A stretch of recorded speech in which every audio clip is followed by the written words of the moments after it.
É histórico e eu acho que é importante entender como que a oposição está enxergando esse momento histórico para dar só a dimensão. O que a oposição está falando? A oposição está falando sobre anistia, sobre como é possível o Congresso aprovar uma anistia. A oposição está falando sobre qual é a possibilidade dos Estados Unidos fazerem sanções nessa semana. A oposição está falando sobre qual será o candidato da oposição, como se o Bolsonaro já tivesse morto. A oposição está tentando falar qualquer coisa menos. A oposição está falando sobre se o Alexandre de Moraes, o que o Alexandre de Moraes fez certo ou fez errado. Menos falar do que realmente é importante. Qual que é o elefante na sala? Houve uma tentativa de golpe no Estado do Brasil em 2022 que foi encerrada em 2023, em 8 de janeiro. Esta é a questão principal. O Brasil teve 13, e aí o livro do professor Carlos Fico é essencial para entender o que nós estamos passando. Ele reconta a história de 13 tentativas de golpes e golpes que deram certo e errados. Todos eles concluíram com uma coisa básica. Ou eles deram certo e viraram estátua, como contou o Guedin, ou eles deram errado e você teve anistias em 1, 2 anos depois. Ninguém foi punido, o que só incentivou o novo golpe. Nós temos uma coisa completamente inédita, que é ter, ao mesmo tempo, um ex-presidente da República, um comandante militar e um general da ativa no banco dos réus para ser julgado pelo próprio Estado. Isso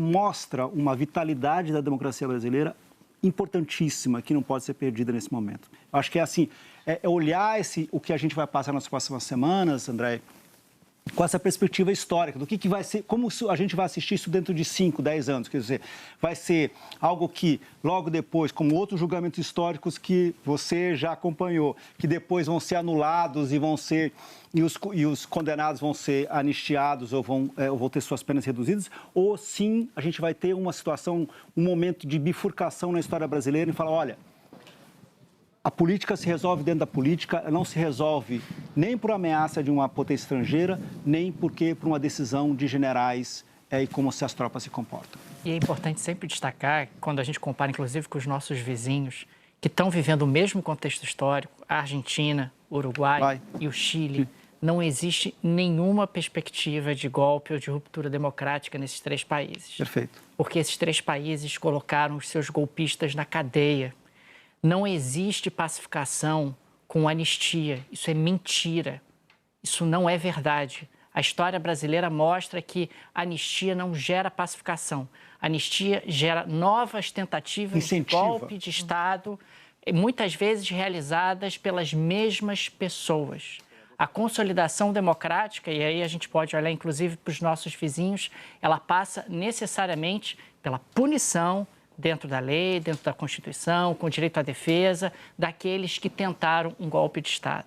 O que aconteceu em 2022, nós estávamos aqui, foi uma tentativa de golpe de Estado. Se o presidente cogita, tenta, conversa, rascunha, qualquer coisa que não seja a transição democrática para o presidente eleito, isso é uma tentativa de golpe de Estado. Tentativa de golpe de Estado é crime. Não à toa, né, Flávia Lins? A gente viu a imprensa internacional dizendo que o Brasil é o adulto na sala da democracia, ensinando para outras democracias, começando pelos Estados Unidos, como é que se trata golpista, né? Então, eu acho que esse é um ponto assim, importantíssimo e de exemplo do que está acontecendo hoje aqui nesse início de julgamento da trama golpista.